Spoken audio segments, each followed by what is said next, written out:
Okay, so a quick follow-up thought on the miracle at the pool of Bethesda when Jesus heals the invalid, and I'm I find it interesting, how when Jesus approaches the man, he asks him, "Do you want to be healed?" Because he wants he's after the heart, and what's the man's response was, "Yes, Lord, I want to be healed," or he like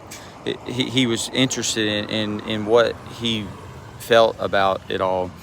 and the guy responded to him as, these people were in his way and he can't get down to the pool, and every time he tries to go, and so it's like he had this desire that he wanted to be healed, and so Jesus honored that. He sees that, and so he ultimately ends up saying, hey, you don't need all these people in the way. You don't need these people to to bring you to this place and do this, that Jesus himself can bring healing, and he's available to us all. And to the unbeliever out there, I'm interested in what you would think about how, as you see this story and you hear it, that how the Jews treated this, that was like, that this is all about the law, and it's unlawful to take up your bed on the Sabbath day, and so you can't perform miracles on the Sabbath, and all this is like, but if we claim, you're going to claim to be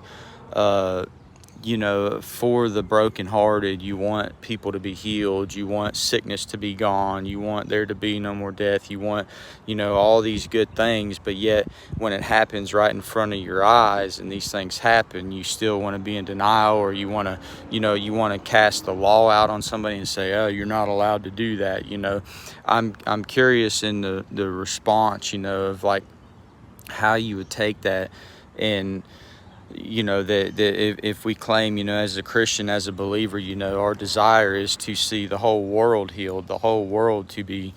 healed from sickness, disease, and when it happens and when these things take place, like, we give glory to God. We thank God for these miracles and for these things that have happened, and the breakthroughs and the stuff that happens. We don't sit here and say, you can't do that, and also to the religious elite, that's like, oh, well, the Sabbath day, you can't do this on the Sabbath. You can't perform work. You can't do this. And so under the persecution, of all that, I just find it hard to grasp that concept, that like you claim to want people to be healed, but then when it happens, you want to, hold the law over their heads. So